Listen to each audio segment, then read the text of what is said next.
Hello viewers, আসসালামু আলাইকুম।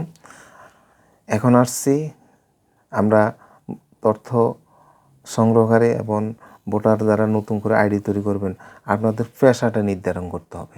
আপনি যেই কোনো পেশা যেই পেশায় করে থাকেন আপনাকে এখানে বলতে হবে, লিখতে হবে। যেহেতু এটা আমাদের জাতীয় জীবনে অত্যন্ত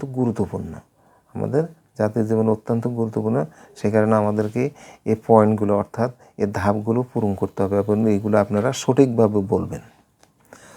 ফিল্ড বিষয়ে আমরা লিখব তথ্য সংগ্রহকে নিম্নোক্ত 46টি নির্দেশ পেশার তালিকা থেকে প্রযোজ্য পেশা উল্লেখ করতে হবে। নিম্নের ছক হতে প্রযোজ্য পেশা লিখতে হবে। আমি আপনাদের একটু পেশাগুলো সম্পর্কে আলোচনা করছি এবং বলছি আপনারা একটু মনোযোগ দিয়ে শুনেন।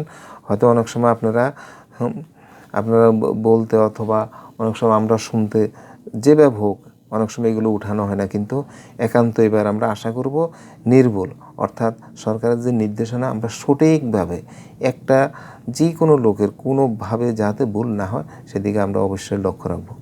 1 সরকারি চাকরি, 2 বেসরকারি চাকরি, 3 ডাক্তার, 4 ইঞ্জিনিয়ার, 5 শিক্ষক, 6 আইনজীবী, 7 ব্যাংকার, 8 ব্যবসা, 9 শ্রমিক, 10 কৃষক, 11 ছাত্রছাত্রী, 12 গৃহিণী, 13 দিনমজুর, 14 বেকার, 15 গৃহকর্মী, 16 ধোপা, 17 কামার, 18 কুমার, 19 জেলে, 20 মিস্ত্রি, 21 প্রহরী, 22 তাঁতি, 23 পরিচ্ছন্নতা কর্মী,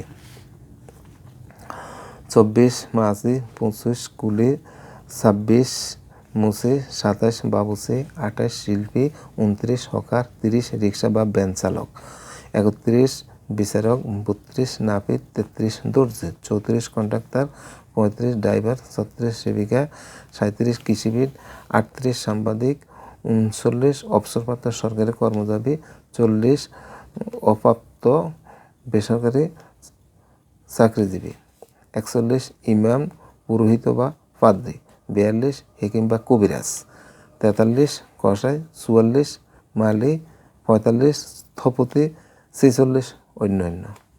আল্লাহ হাফেজ, সবাই ভালো থাকেন।